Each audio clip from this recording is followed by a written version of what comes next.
우리는 지난 금요일과 토요일 큰 잔치를 치렀습니다. 제주도에서는 처음으로 목자연합 수련회를 우리 교회에서 개최했습니다. 여러분들의 헌신과 수고에 진심으로 감사를 드립니다.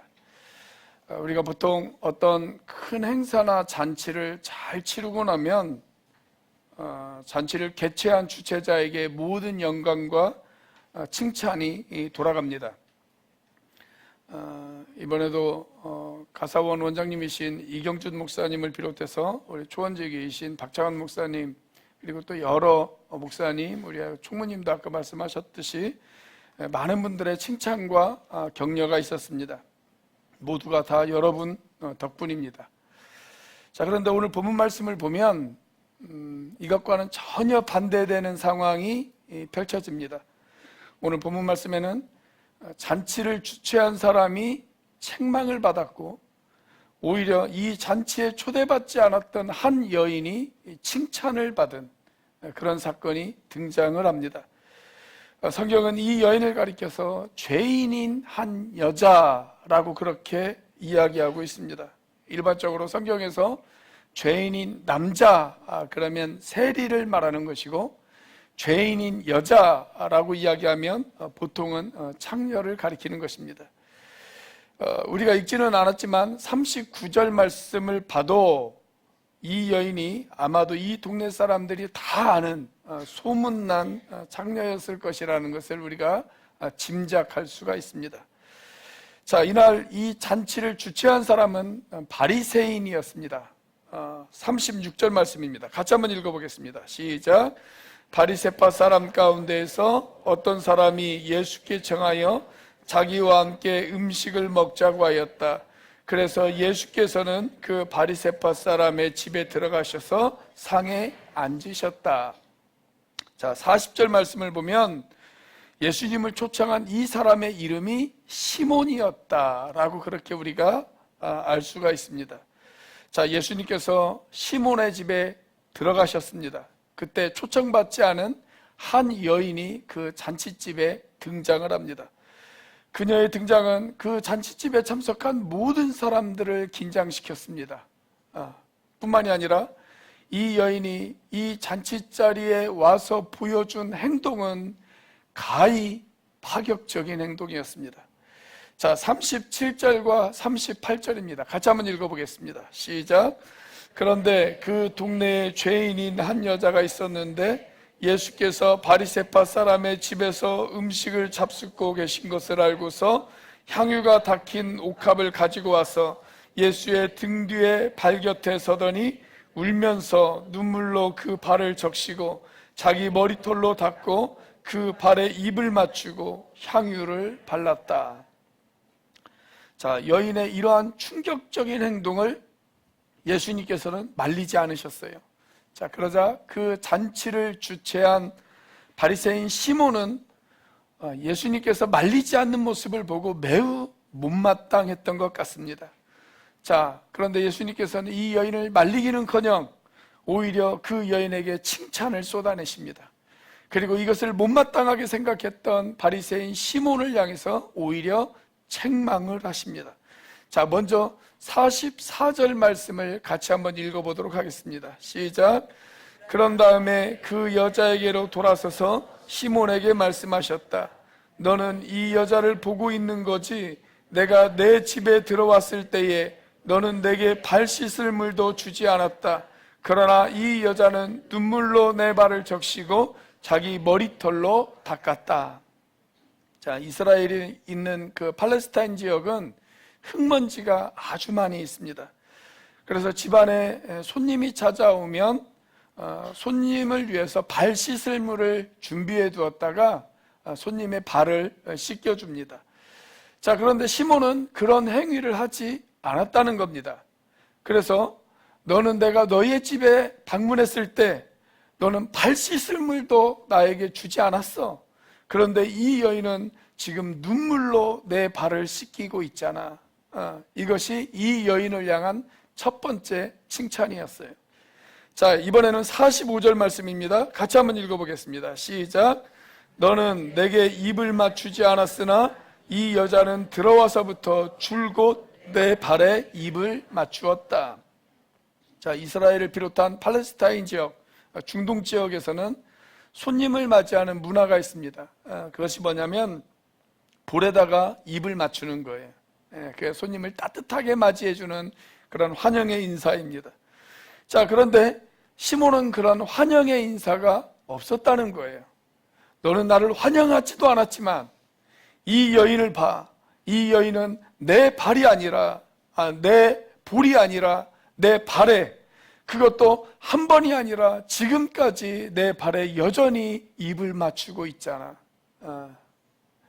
발에 입을 맞추는 것, 그것은 존경과 복종의 의미입니다. 주로 신하가 왕에게 또는 노예가 주인에게 충성을 맹세하는 의미로 발에다가 입을 맞추었어요. 자, 그런데 여인은 그렇게 예수님의 발에 입을 맞추었는데 시몬은 그러지 않았다는 거예요. 자, 이게 이 여인을 향한 두 번째 칭찬이었습니다.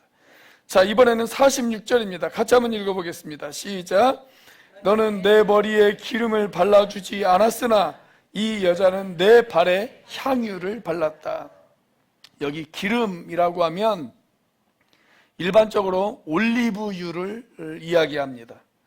자, 그에 반해서 향유는 매우 고급진 기름이에요. 아주 값비싼 기름. 그게 향유입니다. 향유는 병이 밀봉되어 있어요. 그래서 이 향유를 사용하기 위해서는 밀봉 부위를 깨트려야 합니다. 그렇게 밀봉 부위를 한번 깨트렸으면 그 향유를 다 써야 돼요. 다시 또 밀봉할 수가 없단 말이죠. 다 써야 돼요. 자, 너는 내 머리에 올리브유도 바르지 않았어. 그런데 이 여인은 이 값비싼 향유를 내 발에 붓지 않았느냐. 이것이 이 여인이 받은 세 번째 칭찬이었습니다. 자, 그런데 이 세 가지의 칭찬은 다 눈에 보이는 칭찬이죠. 눈에 보이는 어떤 행위를 두고 예수님께서 칭찬하신 것입니다. 물론 그런 행위도 칭찬받을 만한 일이지만 저는 예수님께서 눈에 보이는 이런 이유만으로 이 여인을 칭찬하지는 않으셨다, 그렇게 생각합니다. 자, 그렇다면 예수님께서 왜 이 여인을 칭찬하셨을까요? 도대체 이 여인의 무엇을 보고 이 여인이 왜 이런 행동을 했을까요? 이런 행동을 한 그 여인의 동기는 과연 무엇이었을까요? 예수님께서는 그 동기를 보시고 이 여인을 칭찬하셨단 말이죠. 자, 그렇다면 예수님이 칭찬을 쏟아낼 수밖에 없었던 그 숨은 이유는 과연 무엇일까요? 자, 첫 번째, 공개적인 헌신 때문입니다. 공개적인 헌신 때문에. 여러분, 성경이 가르치는 헌신에는 두 가지 유형의 헌신이 있습니다. 하나는 은밀히 하는 비공개적인 헌신이 있고 또 하나는 드러내놓고 하는 공개적인 헌신이 있습니다. 자, 비공개적인 헌신이라고 하는 것은 예수님께서 말씀하신 대로 오른손이 하는 일을 왼손이 모르게 하는 것, 이것이 바로 비공개적인 헌신이죠. 비공개적인 헌신의 대표적인 것이 있다면 아마 다른 사람들을 구제하는 일, 그런 것들을 의미하는 것일 것입니다. 내가 누군가를 구제하고 도와주었는데 그걸 드러내고 하는 것이 아니라 비공개적으로 누군가를 은밀히 도와주고 그런단 말이죠. 또 하나님 앞에 개인적으로 기도하는 것, 하나님 앞에 개인적으로 은밀히 기도하는 것, 광장이나 사람들이 많이 모여있는 곳에서 큰 소리로 기도하면서 내가 이렇게 열심히 기도하고 있다, 뭐 이런 걸 자랑하는 것이 아니라 은밀히 보시는 하나님 앞에 기도하라. 성경은 그렇게 우리에게 가르쳐주고 있습니다. 또 금식을 하는데 어떤 사람은 나 금식해 이렇게 말은 안 해요. 말은 안 하는데 그냥 누가 보더라도 얼굴 표정이 막 힘들어하면서 저 사람 금식하고 있나 보구나 이렇게 표를 내는 사람들 있잖아요. 그렇죠? 나 지금 금식하고 있거든. 내가 이렇게 영적인 사람이야. 뭐 이러면서 표를 내는 사람, 그렇게 하지 말라. 주님께서 우리에게 그렇게 가르쳐 주시잖아요. 이런 것들이 다 비공개적인 헌신이죠. 비공개적인 헌신. 자, 그런데 어쩔 수 없이 공개적인 헌신이 필요할 때도 있어요. 예를 들어서 주일날 교회에서 예배를 드리는데 기도 순서를 맡았단 말이죠. 여러분, 오늘 양은철 집사님이 기도를 해주셨는데 주일날 대표 기도 순서를 맡았는데 은밀히 기도할 수 있습니까? 없습니까? 혼자 속으로. 그건 대표 기도가 아니죠. 대표 기도는 어쩔 수 없이 공개적으로 기도할 수밖에 없단 말이죠. 자, 또 공개적인 헌신, 대표적인 것이 있다면 저는 그게 신앙 고백이라고 생각합니다. 신앙 고백. 내가 예수 그리스도의 제자가 되어졌다는 것을 공개적으로 표현하는 대표적인 의식이 하나 있습니다. 그게 뭐예요? 침례죠. 침례. 내가 침례나 세례를 받지 않았다 할지라도 내가 예수님을 나의 구주와 주님으로 영접했다면 구원받는 것에는 아무런 지장이 없습니다. 구원받을 수 있습니다. 자, 그러함에도 불구하고 침례를 받는 이유 무엇입니까? 사람들 앞에서 공개적으로 내가 이제 예수님의 제자가 되었습니다 라는 것을 드러내는 거죠. 고백하는 것입니다. 고백하는 것. 마치 결혼식과 같아요. 성인 남자와 여자가 만나서 서로 사랑을 합니다. 이 사람들이 부부가 되려면 어떻게 하면 됩니까? 주민센터에 가서 신고만 하면 법적으로 부부가 되는 데는 아무런 지장이 없습니다. 그런데 왜 굳이 많은 돈을 들여서 결혼식을 하고 또 여러 시간을 들여서 그런 결혼식을 준비를 할까요? 제가 예전에 서울에서 사역할 때 성경 공부를 하면서 한번 물어봤어요. 왜 많은 시간을 들여서 또 많은 돈을 들여서 결혼식을 합니까? 라고 물었더니 한 분이 그것도 모르느냐라는 듯이 저를 바라보시면서 이렇게 이야기를 하시더라고요. 전도사님, 그때 제가 전도사 때였는데 전도사님이 아직 젊어서 모르는 모양인데 뿌린 것을 거둬야 하지 않겠습니까? 그렇게 이야기를 하시더라고요. 여러분, 그러려고 결혼식 하는 거 아니죠. 그러려고 결혼식의 목적이 그것은 아니란 말이죠. 왜 결혼식을 합니까? 신랑 신부가 두 사람이 부부가 되어졌고 그것을 공개적으로 선언을 하는 거예요. 이 사람이 부부가 되어졌다, 두 사람이 부부가 되어졌다는 걸 공개적으로 선언하고 여러 사람들 앞에 축하를 받고 축복을 받기 위해서 우리가 많은 시간을 들여서 또 많은 돈을 들여서 결혼식을 치르지 않습니까? 침례도 마찬가지예요. 나는 예수님을 나의 구주와 주님으로 믿는다. 이것만으로는 내가 구원받는 것은 충분해요. 그럼에도 불구하고 침례식을 하는 이유, 물속에 잠길 때 나의 옛사람은 죽었습니다. 물속에서 나올 때 나는 이제 그리스도와 함께 새 사람이 되었습니다. 나는 그분의 제자가 되어 그분의 가르침대로 살겠습니다. 이걸 공개적으로 표현하는 것, 그게 침례란 말이죠. 그래서 우리 침례교단에서는 유아 세례나 유아 침례를 주지를 않습니다. 왜냐하면 어린아이들은 자기들의 결단과 자기 의지를 가지고 신앙 고백을 한 것이 아니라 어쩌면 부모에 의해서 또 선생님들에 의해서 학습된 신앙 고백을 할 수가 있기 때문에 그렇습니다. 과거 우리 신앙의 선배들은 이런 공개적인 신앙 고백, 이걸 아주 중요하게 생각했어요. 그래서 공개적인 신앙 고백 때문에 그들이 순교를 당하기도 하고 많은 핍박을 당하기도 했습니다. 예수님께서도 이런 공개적인 신앙 고백의 중요성에 관해서 이렇게 이야기하십니다. 자, 마태복음 10장 32절과 33절 말씀입니다. 같이 한번 읽어보겠습니다. 시작. 누구든지 사람들 앞에서 나를 시인하면 나도 하늘에 계신 내 아버지 앞에서 그 사람을 시인할 것이다. 그러나 누구든지 사람들 앞에서 나를 부인하면 나도 하늘에 계신 내 아버지 앞에서 그 사람을 부인할 것이다. 휴스턴 서울 침례교회를 담임하고 있는 이수관 목사님이 목사가 되기 전에 LG그룹에서 일을 하셨습니다. 이분이 한 30대 정도 되었을 때 예수님을 믿었는데 예수님 믿고 나서 너무나도 기뻤다고 그래요. 근데 이분이 어느 날 이런 생각이 들었습니다. LG그룹 본사에 가면 아마 수천 명의 직원들이 거기서 일을 하잖아요. 야, 우리 회사 직원만 해도 전국에 전 세계에 수만 명이고 이 본사에서 일하는 사람도 수천 명의 사람들이 일을 하고 있는데 이 많은 사람들 가운데 예수 믿고 구원받아 나의 형제가 된 사람들, 나의 자매가 된 사람들이 과연 몇 명이나 되어질까? 이게 궁금했다고 그래요. 그런데 일일이 다 물어볼 수 없잖아요. 예수 믿습니까? 교회 다닙니까? 그 많은 사람들 다 물어볼 수가 없었잖아요. 근데 그때 갑자기 좋은 생각이 났더래. 어떤 생각이 났냐면, 그래. 사원식당에서 밥을 먹을 때 기도를 하는 사람이 누구인지를 보면 되겠다. 그런 생각이 들더랍니다. 자, 그래서 점심시간에 누가 기도를 하는지 눈 뜨고 한번 확인을 해봤대요.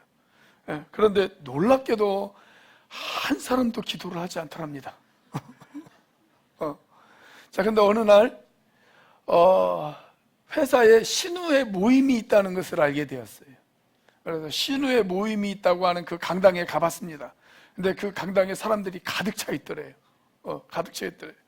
그러니까 많은 사람들이 공개적인 자리, 다른 사람들이 보는 공개적인 자리에서는 자기의 신앙을 고백하지 못하고 다른 사람들이 보지 않는, 믿지 않는 사람들이 보지 않는 비공개적인 자리에서는 자기들이 모여서 자기들끼리 신앙 고백을 하고 있다는 거예요. 그렇죠? 여러분, 아니 우리가 무슨 홍길동도 아니고 왜 하나님을 아버지라고 고백하지 못하고 왜 예수님을 주님이라고 공개적으로 표현하지 못한단 말입니까? 그렇죠? 우리 교회는 이런 분들이 절대로 안 계시는 줄로 믿습니다. 내가 신앙을 공개적으로 표현하지 않는다라는 것은 곧 무엇과도 연결이 되어지냐면 나는 영혼 구원에는 관심이 없다, 이것과도 마찬가지예요. 다른 사람들 앞에서 내 신앙을 표현하지 않는데 어떻게 그 사람을 영혼 구원을 할 수가 있단 말입니까? 우리 교회는 이런 분들이 한 분도 안 계실 줄로 믿습니다. 우리 앞뒤 좌우에 있는 분들 바라보면서 한번 인사해 볼까요? 홍길동 아니시죠? 한번 물어보세요.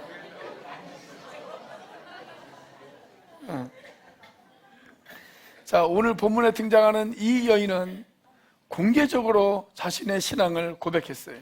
아마 이 여인은 그 동네의 요주의 인물이었을 것입니다. 그런데 이 여인이 초청받지도 않은 그 장소에 도착했습니다. 시몬의 집에 등장했습니다. 이것은 굉장한 용기가 필요했을 것입니다. 초청받지도 않은 집에 많은 사람들로부터 손가락질 당하는 이 여인이 그 집에 나타난다는 것, 많은 사람들이 보는 앞에 나타난다는 것, 그건 쉬운 일이 아니었을 거예요. 저기 봐, 저 여자 또 나타났어. 아니 도대체 여기가 어디라고 나타난단 말이야.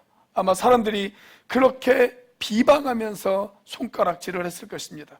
이런 비난과 비방에도 불구하고 이 여인은 공개적으로 예수님 발 앞에 나아갑니다. 그리고 그 발 앞에 무릎을 꿇습니다. 그 발 앞에 눈물을 흘립니다. 그리고 가지고 왔던 향유를 그 발에 쏟아 붓습니다. 그리고 눈물을 흘리면서 자기의 머리털로 예수님의 발을 씻기기 시작합니다. 문자 그대로 부끄러움을 무릅쓴 공개적인 표현입니다. 공개적인 표현. 여러분, 예수님은 그녀의 바로 그런 헌신을 아름답게 생각하신 것입니다. 예수님께서는 지금도 저와 여러분들을 사랑하셔서 골고다 언덕에서 공개적으로 그분은 십자가 처형을 당하셨습니다. 당시 십자가 처형은 흉악범들이나 받는 그런 매우 저주스러운 사형의 방법이었습니다. 그런데 그런 사형의 방법을 예수님께서 당하셨어요. 그것도 공개적으로 당하셨어요. 모든 사람들이 잘 보이는 언덕 위에서 그분은 돌아가셨습니다. 예수님께서 야, 창피하니까 내가 십자가 처형을 받기는 받는데 너무 창피해. 그러니까 다른 사람들이 보지 않는 곳에서 나를 죽여줄 수 없겠니? 이렇게 이야기하지 않으셨어요. 그분은 모든 사람들이 보는 앞에서 공개적으로 돌아가셨습니다. 자, 그분이 저와 여러분들을 사랑하셔서 공개적으로 십자가의 처형을 받으셨다면 저와 여러분들도 그분을 향해서 공개적인 헌신을 할 수 있어야 하지 않겠습니까? 여러분, 우리가 공개적인 헌신을 표현하는 좋은 방법 중에 하나가 뭐냐면 헌신대 앞으로 나오는 거예요. 헌신대 앞으로 나오는 거. 하나님의 말씀을 들었을 때 내 마음에 어떤 결단이 있어요. 각오가 있어요. 찔림이 있어요. 그럴 때 하나님, 제가 이렇게 살겠습니다 라고 일어나서 공개적으로 헌신대 앞에 나와서 결단하는 것. 여러분, 그렇게 결단하는 사람과 결단하지 못하는 사람들은 삶을 대하는 태도가 달라요. 그런 공개적인 헌신들이 저와 여러분들 가운데 있기를 주의 이름으로 축복합니다. 자, 죄 많은 이 여인을 칭찬할 수밖에 없었던 두 번째 이유, 무엇이었을까요? 그건 죄사함에 대한 감사 때문입니다. 좀 잘못됐네요. 죄사함에 대한 감사 때문입니다. 제가 어제 연수 마치고 저녁 늦게 이걸 하다 보니까 정신이 없었던 모양이에요. 죄사함에 대한 감사 때문입니다. 자, 이 잔치를 주최한 시몬은 지금 돌아가고 있는 모든 상황이 마음에 들지가 않아요. 자, 그래서 39절을 보면 이 시몬이 자기 혼자 이렇게 중얼거립니다. 자, 39절 같이 한번 읽어보겠습니다. 시작. 예수를 초대한 바리새파 사람이 이것을 보고 혼자 중얼거렸다. 이 사람이 예언자라면 자기를 만지는 저 여자가 누구이며 어떠한 여자인지 알았을 터인데 그 여자는 죄인인데. 자, 40절 말씀을 보니까 예수님이 시몬아, 내가 너에게 퀴즈 하나 낼게. 그러시면서 질문을 던지세요. 자, 그 질문의 내용이 41절과 42절이죠. 자, 같이 한번 읽어보겠습니다. 시작. 어떤 돈놀이꾼에게 빚진 사람 둘이 있었는데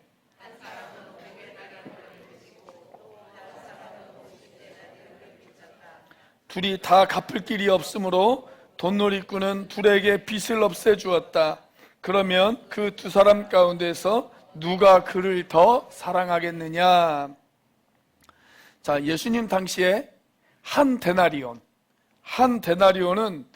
노동자 한 사람이 벌 수 있는 하루 품삯이었습니다. 그러니까 하루 일당이란 말이죠. 하루 일당. 자, 그런데 어떤 사람이 사채업자에게 500데나리온을 빚졌습니다. 자, 500데나리온이면 며칠분의 품삯이에요? 계산이 어렵습니까? 500일의 품삯이란 말이죠. 1년 연봉에다가 한 4개월 정도를 더 열심히 일을 해서 한 푼도 안 쓰고 갚아야만 갚을 수 있는 그런 돈이란 말이죠. 꽤 큰 금액이에요. 쉽게 갚을 수 없는 그런 돈입니다. 자, 그런데 어떤 사람은 50데나리온의 돈을 빚졌습니다. 자, 50데나리온이면 한 달하고 한 보름 정도 일을 하면 갚을 수 있는 그런 돈이죠. 그래도 이건 조금 노력하면 갚을 수 있는 그런 돈이란 말이죠. 그런데 이 사채업자가 마음씨가 정말 착했던 모양이에요. 이 두 사람을 보고 너무 불쌍한 생각이 들었어요. 아, 이 사람들이 이걸 갚을 수가 없을 것 같다. 너무 불쌍하다. 이런 마음이 들었어요. 자, 그래서 이 두 사람의 빚을 탕감해 주었습니다. 자, 그렇다면 누가 더 고마워하겠느냐? 예수님께서 그렇게 질문을 던지셨어요. 자, 누가 더 고마워할까요? 답은 명확하죠. 틀림없이 많이 탕감을 받은 사람이 더 많이 고마워했을 것입니다. 자, 이때 50데나리온을 빌린 사람은 어떤 생각을 했을까요?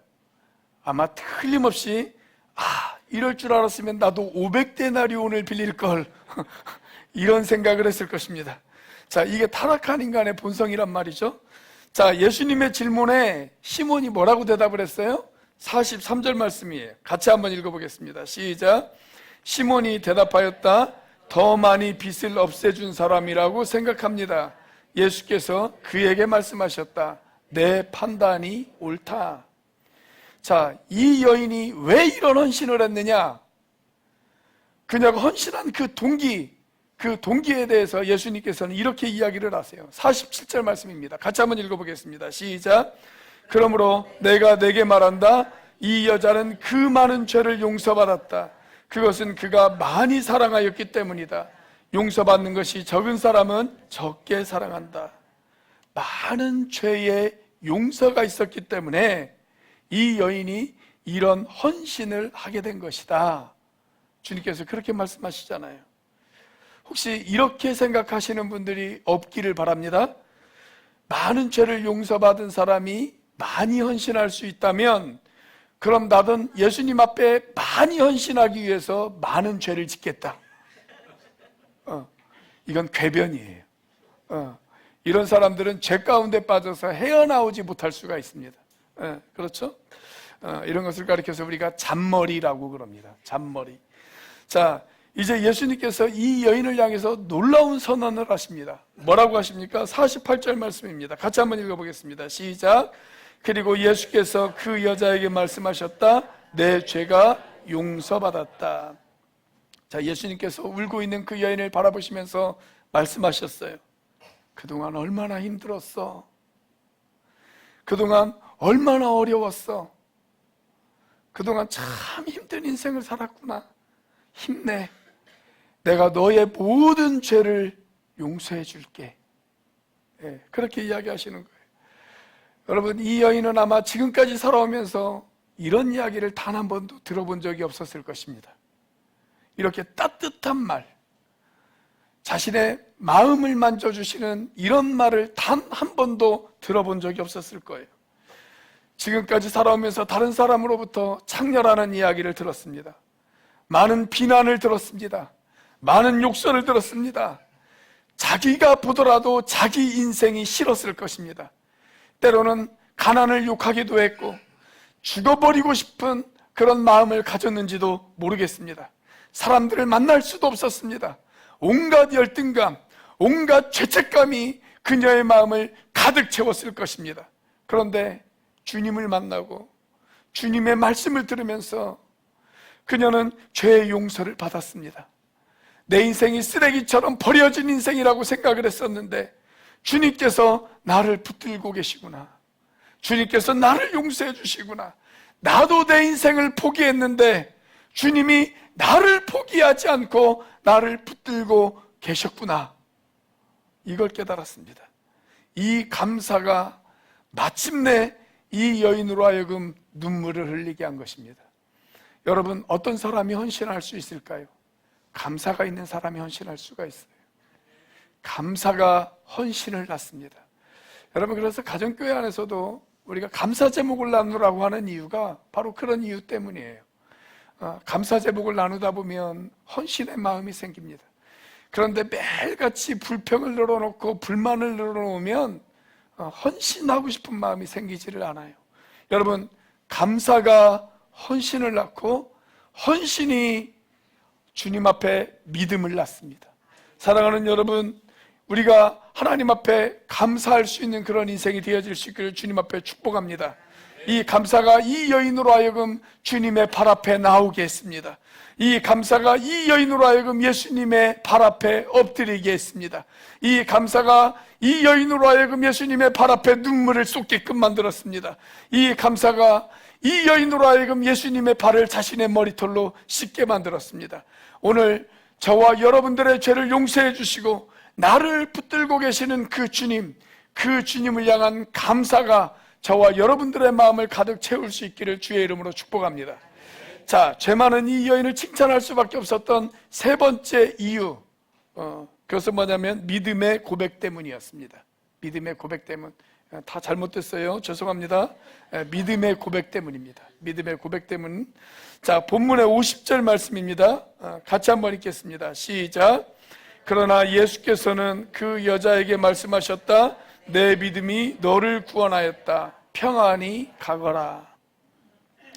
자, 이 여인을 구원한 결정적인 것, 그게 뭐냐면 이 여인의 믿음이었어요. 이 여인의 믿음. 자, 예수님께서 이 여인의 헌신을 보셨어요. 이 여인의 사랑을 보셨어요. 이 여인의 눈물을 보셨어요. 자, 그런데 그보다 더 중요한 것, 그것은 뭐냐면 예수님이 이 여인의 믿음을 보셨다는 거예요. 믿음을 보셨다. 이 여인이 예수님을 메시아로 믿지 않았다면 예수님께서 나의 죄를 용서해 주실 뿐만이 아니라 나를 구원해 주실 수 있는 분이다 라고 믿지 않았다면 여러분, 많은 사람들이 비난하고 손가락질하는 그 자리에 공개적으로 나갈 수 있었을까요?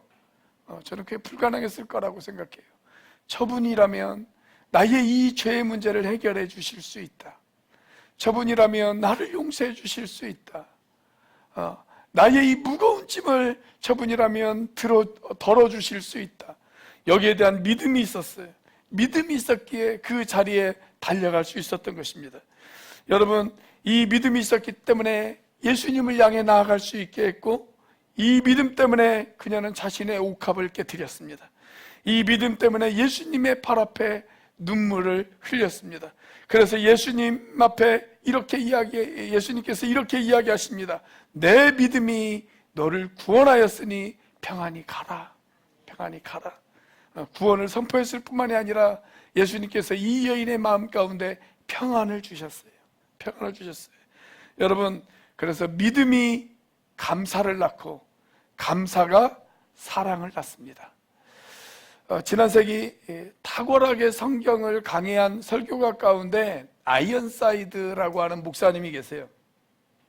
이분이 오늘 우리가 보고 있는 이 누가복음 7장에 있는 이 본문을 설교하면서 이런 이야기를 하나 하신 적이 있으십니다. 과거 아일랜드에 한 마을을 다스리는 영주가 있었대요. 옛날 우리로 따지자면 사또 같은 그런 사람이죠. 그 마을의 지주, 영주가 있었어요. 아주 괴팍한 사람이었어요.